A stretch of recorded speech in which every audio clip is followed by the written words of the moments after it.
국제 뉴스를 바라보는 다양한 시선과 함께합니다. 독일 단일과 인도 럭키가 함께하는 국경 없는 토론.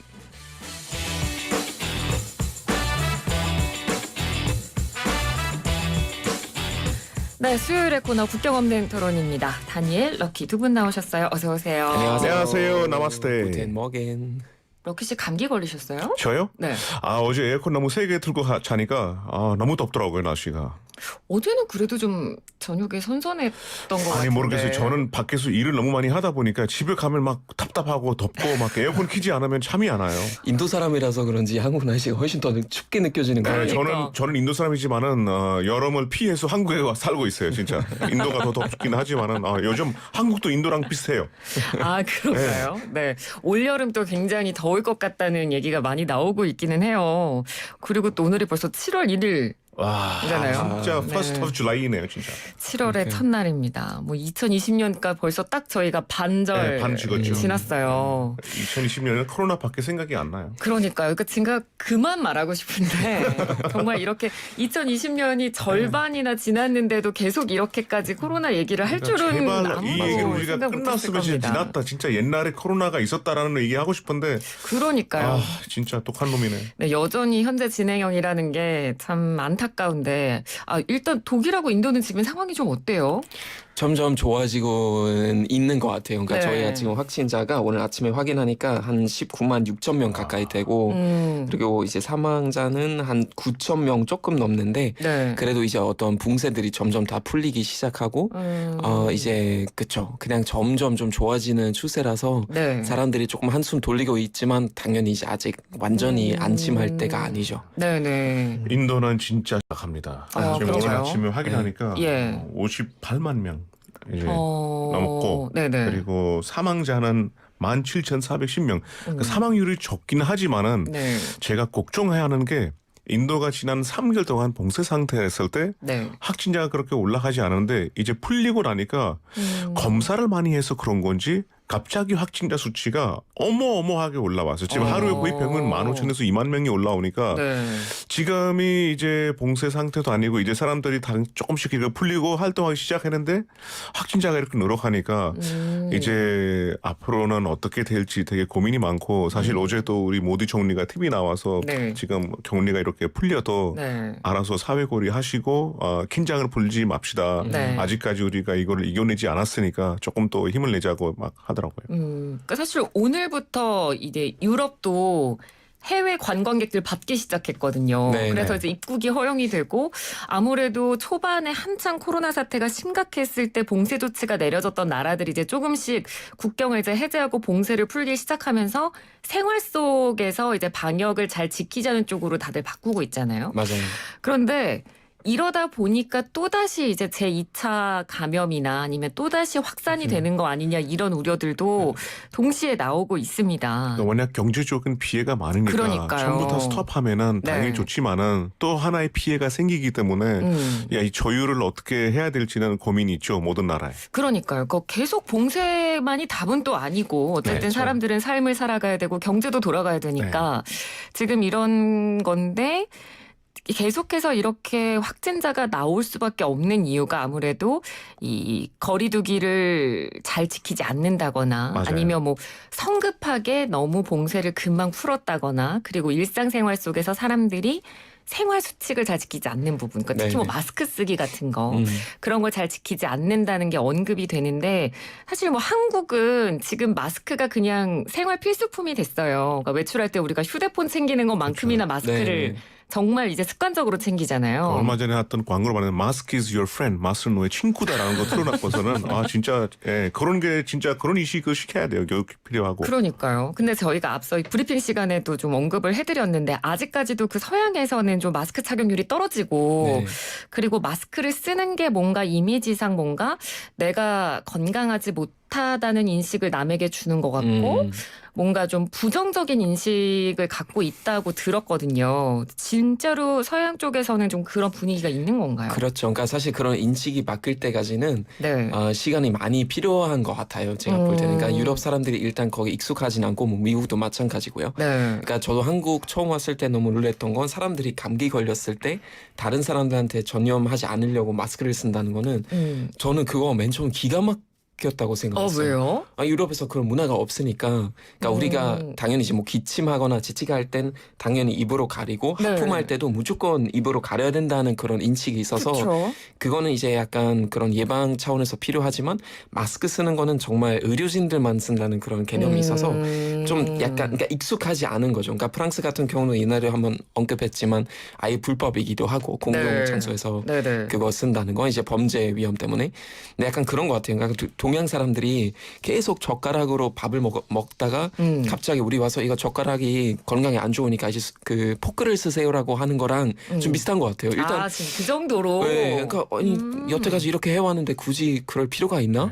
약간 그 완전 진짜 대중적으로 모든 사람들이 그런 인식이 생기고 마스크 쓰는 거 절대 취약하거나 창피한 거 아니다라는 그런 개념이 생길 때까지 제가 볼 때는 아직까지 조금 시간이 필요할 것 같습니다. 그러니까 이렇게 확진자 수가 늘어나고 있고 뭐 만약에 정부 차원에서도 마스크 쓰는 게 중요하다고 말을 해도 대중적인 인식이 바뀌기까지는 네, 사실 맞아요. 시간이 좀 많이 필요하겠네요. 그리고 아까 오기 전에 작가님과 대화하면서 네. 이게 마스크 쓰는 게 동양과 서양의 문화가 다르다는 게 한국에는 웃음이 눈웃음이잖아요. 네. 근데 해외에서는 입으로 이렇게 우리가 스마일리 표시 그거 이렇게 저희 하잖아요. 얘기했었어요. 네. 그래서 이게 마스크를 쓰면은 우리 표현을 가린다라는 뜻도 이게 해석이 되니까 네. 해외에서는 마스크를 쓰더라도 약간 내려서 그래도 웃는 모습을 보여줘야 되니까 조금 그런 문화 차이가 있죠. 인도는 어때요? 마스크 쓰는 거에 대해서? 똑같아요. 똑같아요? 당일만은 똑같아요. 마스크를 써본 적은 없고 이번에는 최초로 아마 네. 그리고 마스크가 없잖아요, 사실. 그래서 집에서 어떻게 마스크를 만들 수 있는지 그러니까 이런 것도 되게 많이 올라와 있어요. 그렇군요. 그러니까 마스크도 그렇지만 우리나라 같은 경우는 이제 요즘 다시 이제 감염 사례들이 늘어나니까 뭐 소모임 같은 거, 그러니까 사람들이 좀 적게 모이는 그런 모임들을 자제해달라는 얘기를 이제 중대본에서 가장 많이 하거든요. 그러니까 뭐 종교 모임이나 동호회 같은 거. 근데 뭐 좀 자제하라고 권고는 할 수 있지만 사실 또 강경하게는 말을 할 수가 없는 게 만약에 뭐 절대로 하지 말아라 이렇게 해버리면 사실 국민의 기본권을 침해했다는 비판을 네. 받을 수도 있으니까요. 이 부분은 굉장히 조심스러울 수밖에 없어요. 근데 이 부분에 대해서는 어떻게 생각하세요? 집단으로 이렇게 모이는 걸 정부 차원에서 강력하게 만약에 자제를 시킨다고 하면. 네네네. 그건 참 어려운 문제인 것 같아요. 그러니까 약간 한국에서도 그런 목소리를 나왔잖아요. 사람들이 지금 그러니까 저번에 약간 종교 모임 아예 약간 어느 정도 금지했을 때 네. 사람들이 잘 따랐다는 이유가 옛날에 어떤 독재 시대의 어떤 뭐 아직까지 그런 것들이 남아 있으니까 그냥 그거 정부 차원에서 그런 제시했을 때는 따르는 약간 그런 문화라고. 근데 저는 뭐 거기 어디까지 이제 맞는지 잘 모르겠지만 저도 약간 반반인 것 같아요. 그러니까 개인의 어떤 권리도 당연히 너무 중요하고 사생활 침해 너무 심하게 약간 정부에서 그런 거 하면은 당연히 안 되고 네. 만약에 상황이 좀 좋아졌는데 아직까지는 그런 금지령을 내리면은 어쩌면 약간 시위권을 이제 침해한다는 약간 그런 비판까지도 나올 수 있지만 네. 어쨌거나 지금 국민들의 건강이 약간 달려있는 문제고 네. 모든 사람의 건강, 모든 사람의 생명이 이제 걸려있는 문제이기 때문에 저는 그건 어느 정도 이제 개인이 그냥 조금 성숙한 느낌으로 그래 이거 우리 위해서다라는 개념으로 당연히 따라야 된다고 생각하고 좀 정부에서 제발 약간 좀 그냥 적당히 강력하게 그런 명령을 내리면 사람들이 그거 알아서 잘 따라야죠. 이제 그 정도 어떤 정신적인 그런 마인드가 필요하죠. 예. 그러니까 내일 말처럼 되게 좀 어려운 문제이긴 하지만은 네. 사실 우리한테 자유가 왔을 때 그 자유를 되게 잘 사용하는 것도 되게 중요하거든요. 제가 이 얘기 왜 하냐면은 인도는 3개월 동안 락다운이었어요. 정말 정부가 네. 지시로 밖에 나가지도 못하고 많은 사람들이 자기 일자리 잃어버리고 하루에 먹고 사는 자체가 어려웠어요. 근데 한국에서는 그런 자유가 있고 그런 선택권이 있잖아요. 맞아요. 근데 이 선택권을 잘 이용해서 네. 우리가 지금 당분간 물론 뭐 종교도 중요하고 기도하는 것도 다 중요하지만은 지금 제일 큰 기도는 우리 건강, 우리의 이 생명이 제일 맞습니다. 중요하다 보니까 조금 알아서 그렇게 생각했으면 합니다. 네. 자, 이 코로나19 관련 이야기는 저희가 요쯤에서 좀 마무리를 하도록 하고 다음 주제로 넘어가 볼 텐데요. 물론 이 주제도 코로나19와 어느 정도 좀 연결이 되는 지점이 있는 주제입니다. 어떤 내용인지 먼저 장원석 아나운서의 목소리로 들어보죠.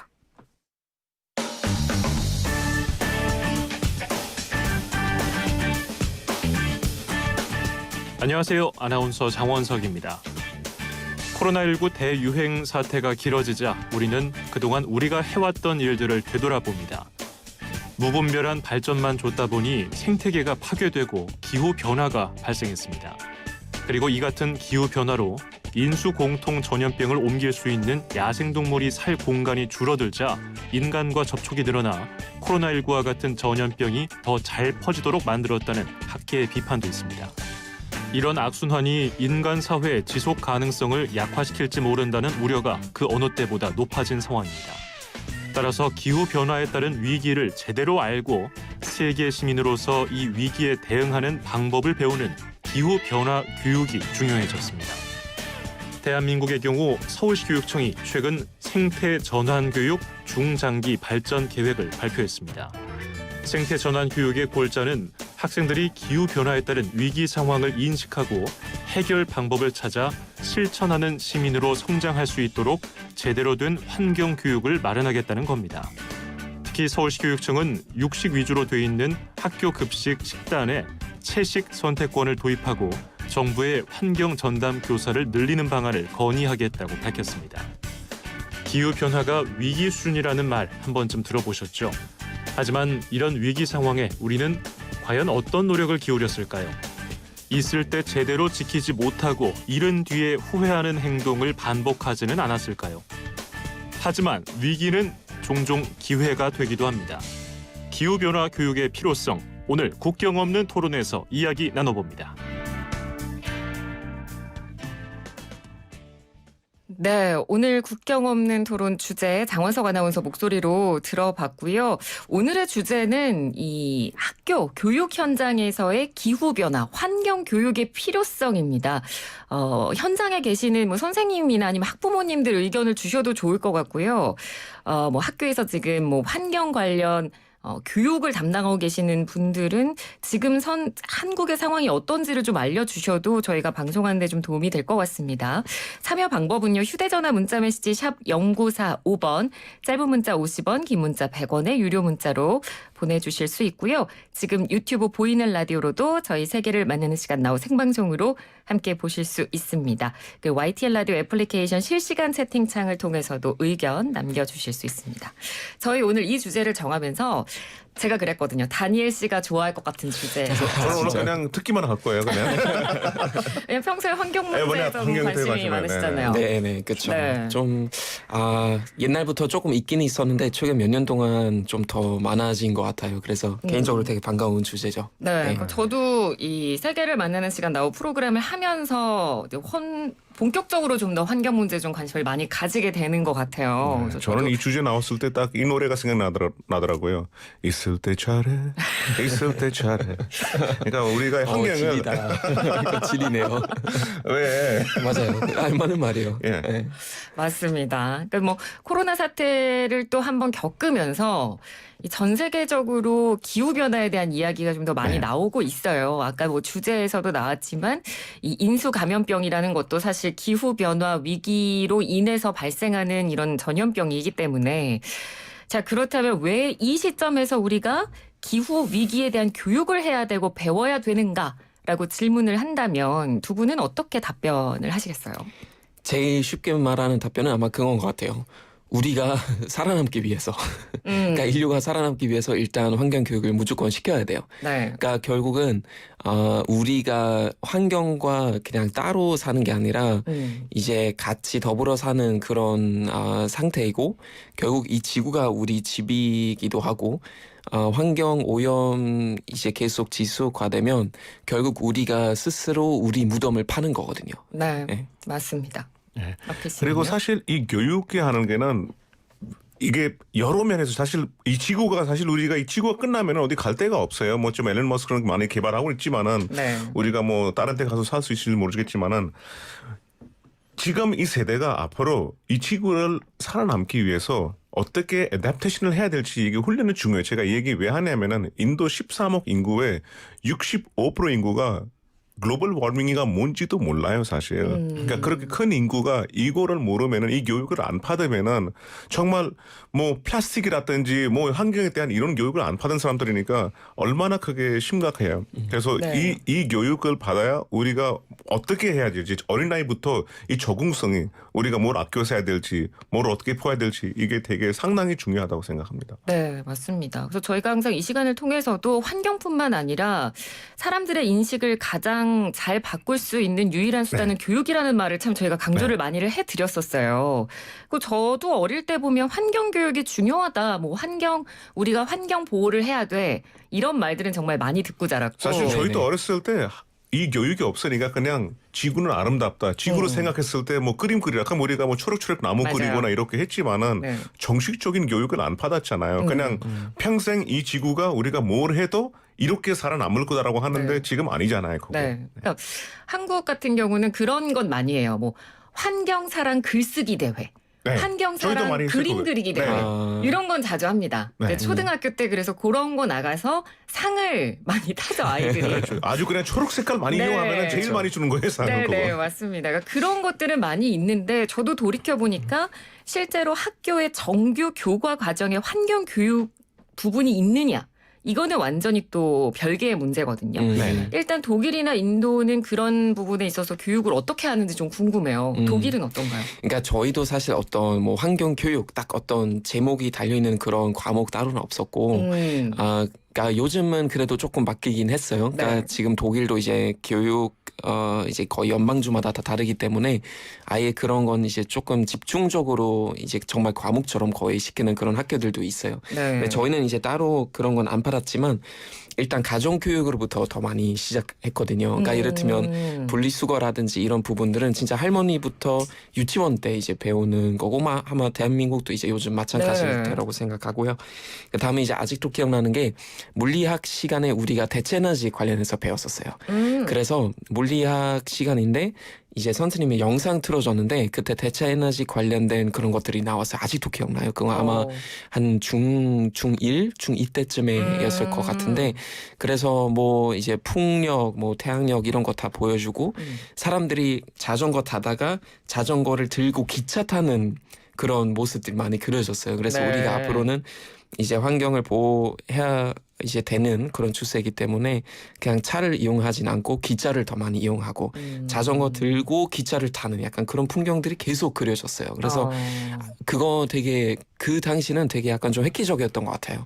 그러니까 뭐 이제 차 타는 거 일상이니까 독일 하면 또 차니까. 네. 근데 그런 모습들 보고 아 그렇구나 우리 세대 지금부터 약간 이런 것 조금 이제 실행해야 되는구나라는 생각을 그때 이미 했었던 것 같아요. 다. 그러니까 물리학 시간에 어떤 에너지를 공부하면서 네네. 대퇴 에너지가 네. 있다라는 내용은 들어있지만 그렇죠. 환경 교육 과목이 자체가 따로 있진 않다는 거예요. 네. 그리고 그렇죠? 이제 지리학에서는 예를 들면 석탄 문제 우리가 많이 언급했었어요. 그러니까 독일 특히 우리 지역은 옛날부터 석탄으로 되게 유명했기 때문에 네. 한국 광부 분들도 많이 갔잖아요. 60년대. 그렇죠. 그래서 60년대, 70년대 이런 석탄이 엄청 중요했었는데 환경 오염이 어마어마했었거든요. 그때 독일에서. 그래서 그런 부분들도 계속 언급되면서 물론 싸고 효과적인 에너지 차원이지만 앞으로는 우리 그런 거 가지고 계속 이제 움직이면은 정말 결국은 우리 건강이 다 이제 망가지니까 네. 또 생태도 마찬가지고 그래서 앞으로는 우리가 아예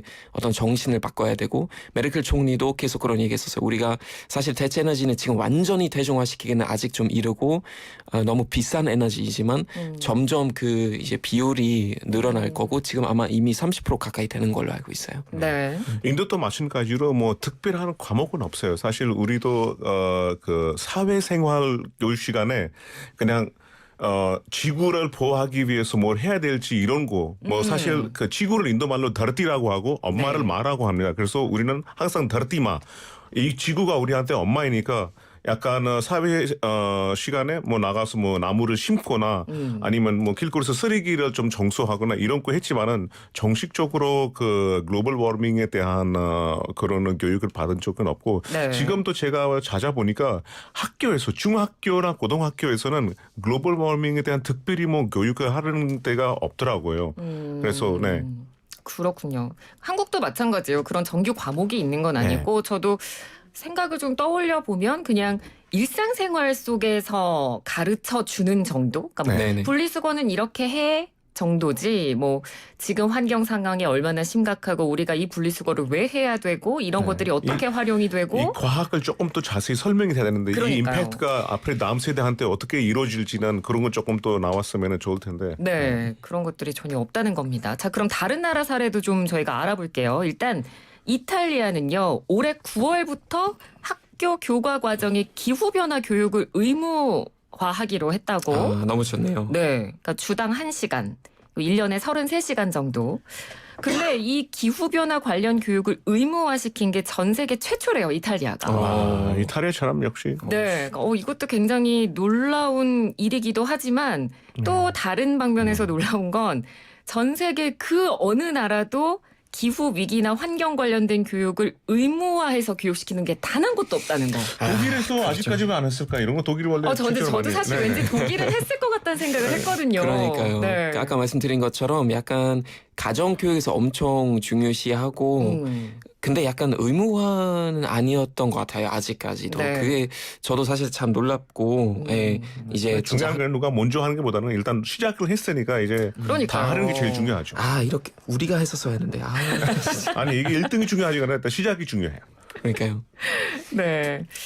그러니까 맞습니다. 정말 이런 교육을 의무화한 곳이 단 한 군데도 없다는 것도 그렇죠. 굉장히 놀랍고 그리고 이 관련 기사 중에서 그 이탈리아 교육부 장관이 이번 이 교육에 관련돼서 의무화 시키겠다라고 하면서 이야기한 내용이 있는데 네네. 그게 굉장히 공감이 가더라고요. 다니엘 씨가 좀 소개를 해주세요. 맞아요. 저도 그 기사에서 봤는데 네. 이제 그 교육부 장관이 이렇게 얘기했었어요. 그러니까 지리와 수학, 물리 등 이런 과목에서도 자꾸 이런 생태 교육이랑 같이 연결시켜서 교육시켜야 된다. 근데 저는 그 부분이 너무 중요하다고 생각해요. 그러니까 우리가 보통 과학이라고 얘기하지만 사실 자연과학이잖아요. 독일 말도 그렇죠. 이제 Naturwissenschaften이라는 말을 쓰거든요. 네. 그러니까 자연과학이라는 뜻인데 그리고 이런 과학 과목들은 항상 늘 자연과 함께 한다는 뜻이잖아요. 그러니까 물리, 화학, 그다음에 이제 생물학 다 자연 관련된 그런 부분들이기 때문에 네. 당연히 우리가 그냥 단순히 어떤 데이터만 전달하는 게 아니라 정말 앞으로는 과학도 결국 자연을 위한 우리 생태를 위한 과학이 돼야 된다는 네. 그런 점을 좀 어필하시는 것 같아요. 되게 좋은 것 같습니다. 맞습니다. 그리고 럭키 씨가 이번에는 뉴질랜드의 사례를 좀 소개를 해주시죠. 네, 뉴질랜드는 올해 초에 기후변화 위기에 대한 과목 정규화 과정을 이제 만들었거든요. 네. 그런데 이태리처럼 이게 필수가 아니라 선택권이 있어요. 선택할 수가 있고. 선택 과목이군요. 네, 선택 과목이 있고. 네. 그리고 정말 이거는 신기한 거예요. 필리핀 경우인데요. 지난해 5월에 환경 위한 졸업 유산법이라는 걸 만들었다고 합니다. 네. 대학을 졸업하기 위해 정말 신기해요. 대학 졸업하기 전에 10개 나무를 심는 것을 의무화했다고 와. 합니다. 얼마나 좋아요. 대학 졸업하고 싶어요? 나무 10개, only 10개. 너무 누워서 떡 먹기 아니에요? 이게 괜찮은 것 같아요. 네. 되게 좋네요. 예. 네, 뭐 의미도 있고 재미도 있고 그리고 대학 졸업하기 전까지 나무 심어놓고 대학 졸업하고 나서 나중에 뭐 좀 시간이 오래 지나서 그렇죠. 다시 거길 방문했는데 뭐 내가 심었던 나무가 많이 자라 있고 이런 좀 뿌듯할 것 맞아요. 같긴 해요. 네, 대학생들이 맞아요. 얼마나 많은데 하나씩 10개씩 하면 그럼 진짜 큰 숲이 네. 될 수도 있겠어요. 그러니까 제가 네. 요즘 그 지지하는 단체가 있는데 8 billion trees라고. 근데 네. 그 단체는 이제 매달 한 20불 정도만 기부하면 그걸로 나무 100그루 정그루를 유지하고 그러니까 보존하고 네. 또 100그루 새로 심는다는 그런 부분이 있거든요. 근데 그거 매달 그러니까 네. 어마어마한 수치가 되잖아요. 그러니까 결국 나무 심는 거는 지금 기후 변화 막을 수 있는 제일 최우선의 방법이기 최고 때문에 방법이죠. 네. 네, 되게 좋은 것 같습니다. 네, 지금 저희가 뉴질랜드 사례 그리고 이탈리아 사례 소개를 해드렸고 그리고 멕시코 사례도 우리 다니엘 씨가 좀 소개를 해주세요. 네, 멕시코도 되게 좋은 이제 스텝을 한 것 같은데요. 이제 그 기후 보편화 교육 관련해서 헌법까지 바꿨다고 하더라고요. 이제 그 자연에 대한 이해와 존중이라는 대목이 이제 헌법에 들어가서 네. 결국 이제 헌법 들어가면 법이 되고 사람들이 이제 어쩔 수 없이 이제 또 지켜야 되는 그런 부분이 되니까 그렇죠. 너무 좋은 것 같아요. 인식도 너무 중요하지만 어떤 체계적인 어떤 변화도 필요하기 법적인 때문에 책임도 있어야 네, 좋죠. 맞습니다. 너무 좋은 것 같습니다. 네. 자, 한국의 경우를 제가 설명을 해드릴게요. 환경 과목이 1992년에 신설이 됐는데 의무는 아니고 선택 과목이에요. 그래서 2007년에는 전체 중고등학교의 20.6%가 이 과목을 선택을 했었다가 2018년간 10년 정도 지난 뒤에는 8.4%로 뚝 떨어졌다고 합니다. 그러니까 환경 과목이 있기는 하고 학생들이 만약에 배우고 싶어도 딱히 과목을 배울 길이 없는 거예요. 자, 그렇다면 여기서 우리가 생각해 볼 대목이 이런 거겠죠. 전 세계 여러 나라들이 왜 정규 교육 과정에 이 환경은 의무화시키지 않을까? 취직 위해서 중요하지 않으니까. 저도 사실 그렇게 생각해요. 왜 안 했을까요? 그렇게 어렵나요 이거? 그러니까 이게 제가 볼 때는 이게 와닿지 않은 과목 중에 하나거든요. 그러니까 다른 과목에서 배우는 내용을 그대로 활용해서 내가 취직하고 돈 벌 수 있는 수단이 되기는 네. 하는데 사실 환경은 지금 당장 우리가 어떤 좋은 인식을 갖고 노력하는데도 지금 당장 나한테 와닿지는 않잖아요. 그런 부분 때문에 사실 이게 눈앞에 딱히 보이진 않기 때문에 지금 아직 의무화시키지 않은 것 그러면은 같아요. 오늘만 보고 되게 이기적으로 살고 있지 않을까. 사실 저도 이번에 주제를 해서 조금 공부하다 보니까 인도 같은 경우에는 네. 2050년 되면은 지금부터 뭐가 준비하고 교육 차원에서 이게 발전하지 않으면은 인도의 진짜 30% 땅을 살지 못한 정도가 온도가 올라간대요. 그래서 그런 거 보고 깜짝 놀랐어요. 아 진짜? 사막화 되는 거죠. 네, 사막화가 되는 거죠. 그래서 지금부터 우리가 이거 교육을 받지 않고 뭐가 움직이지 않으면은 미래가 정말 어려워질 텐데 필수. 사실 저도 되게 막 공부하고 한다고 생각하지만은 오늘 처음 알게 됐어요, 이런 거를. 그러니까요. 그러니까 이 정규 교육 과정에 왜 없느냐라는 질문을 던지면 아마 네. 뭐 교육 관계자가 아니더라도 한국에서 이 정규 이 학생 과정을 거치신 분들이라면 대답을 다 예상을 하실 거예요. 대학 입시에 도움이 안 되니까.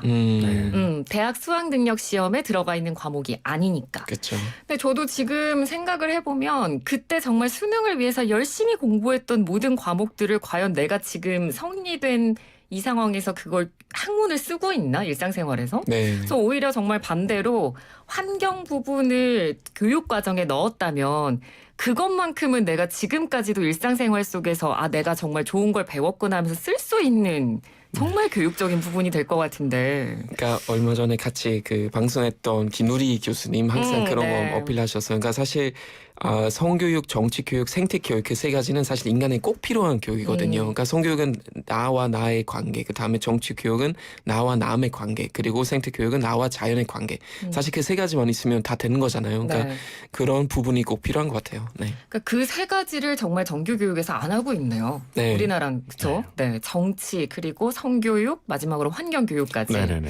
이게 결국 지속 가능한 어떤 생태 그리고 내가 인간으로서 독립적으로 생각하고 성숙해지고 그러면서도 행복하게 살 수 있는 인간으로 키우는 세 가지 중요한 부분이거든요. 네. 네, 그래서 그런 것 조금 더 뭐 대한민국뿐만 아니라 전 세계적으로 좀 더 우리가 다음 세대에 비해서 지금 배우지 않으면은 다음 세대 미래가 정말 안 좋습니다. 네. 그리고 진짜 이런 상황을 반영하는 부분이 이 환경을 가르치는 전문 선생님들이 없다는 것도 문제예요. 네. 그러니까 다른 과목을 가르치는 선생님들이 임시적으로 그냥 환경에 대해서 잠깐 교육하는 경우가 79%에 이른다고 합니다. 그러니까 10명 중에 8명은 그런 식으로 가르치는 거죠. 충격적이네 진짜 이거. 네. 자, 저희가 오늘 환경 교육에 대해서 이야기를 나눠봤는데 만약 그러면 환경 교육이 필요하다면 그리고 교육을 시킨다면 환경 과목의 교과서를 만들고 그 교과서에 어떤 내용이 들어가느냐 그리고 선생님들이 어떤 부분을 중점적으로 가르치느냐도 참 중요할 것 같아요. 네네네. 만약에 그런 게 신설이 된다면 어떤 내용들이 꼭 들어가면 좋을까요? 아까 말씀하신 것처럼 전문 교수님이 없잖아요. 90%가 제가 그 사람 중에 하나 있지 않을까요? 진짜 고민되네요. 뭘 넣으면 좋을까요? 이거를 진짜. 그러니까 저는 약간 되게 전반적으로 좀 많이 가르쳐야 된다고 생각하고요. 그러니까 우리가 일상에서 할 수 있는 것들 당연히 들어가야 되겠지만 저는 기본적으로 우리 옛날에 독일 그 고등학교 때 선택 과목 중에 지리 생물학 이라는 과목이 있었어요. 지리생물학, 에아콘드 비오라는 한국에도 지리, 생물 따로 있어요. 네, 저희도 따로 있지만 이제 네. 합친 과목도 있거든요. 근데 그 과목이 뭐냐면은 예를 들면 물의 순환. 그러니까 우리 전체적인 어떤 생태 그 체제를 그냥 설명하는 과목이거든요. 네. 그러니까 예를 들면 구름이 어떻게 생기는지 음. 뭐 이런 부분 나와서 예를 들면 우리 물 어떻게 깨끗해지는지 이런 부분까지 다 들어가는데 네. 그러니까 우리 지구의 어떤 순환들 전체적으로 알린 다음에 우리 그 순환을 유지하기 위해서 어떤 활동해야 되는지 저는 그 부분이 필요하거든요. 네. 그래서 에너지, 대체 에너지 그리고 예를 들면 전기 코드 뽑는 거, 불필요한 불을 끄는 거 이런 부분까지 이제 일상생활에서 그건 하루 만에 다 시킬 수 있잖아요. 그런 교육. 그렇죠. 그거는 이제 진짜 쉬운 건데 그냥 전체적으로 우리 지구의 어떤 순환 그 절차들 그런 과정들도 같이 가르칠 필요가 있다고 생각해요. 네. 뭐 아까 말한 것처럼 뭐 이런 그 지구가 어떻게 이렇게 뭐 물 어떻게 생긴지 구름 어떻게 생긴지 그거는 당연히 어떤 형태로 우리가 교육을 받고 있지만은 지금은 집에서 나갈 때 전기를 아낄 수 있는 방법, 물을 아낄 수 있는 방법 이런 교육이 상당히 중요하다고 이런 것 조금 들어갔으면 합니다. 네, 그러니까 그런 일상생활에서 가르칠 수 있는 건 사실 부모님들의 역할도 굉장히 그렇죠. 스스로 중요해요. 플라스틱 같은 거 좀 많이 네. 안 쓰고 막 이런 거 좀 어렸을 때부터 조금 배워줬으면 합니다. 집에서 부모님들이 그렇게 항상 행동으로 보여주면 사실 자녀들은 그대로 따라하게 돼 있거든요. 그래서 네. 그런 일상생활 속에서 지켜야 되는 부분, 가정에서의 교육, 그리고 학교에서는 우리가 지금 겪고 있는 어떤 환경 파괴나 어떤 우리가 일상생활에서 겪고 있는 기후나 환경에 대한 불편들이 이제 정말 원론적으로 돌아가면 생태계 파괴가 원인이라는 그런 이론적인 부분까지 학교에서 좀 교육이 잘 융합이 되면 앞으로 환경 교육은 그런 식으로 좀 보완을 하면서 저희가 우리 다음 세대들이 할 수 있지 않을까 그런 생각이 오늘 들었습니다. 자, 오늘은 코로나19로 더 중요해진 기후위기 대응, 그 환경 교육의 중요성에 대해서 두 분과 이야기 나눠봤습니다. 오늘 말씀 잘 들었습니다. 고맙습니다. 네, 감사합니다. 고맙습니다. 현대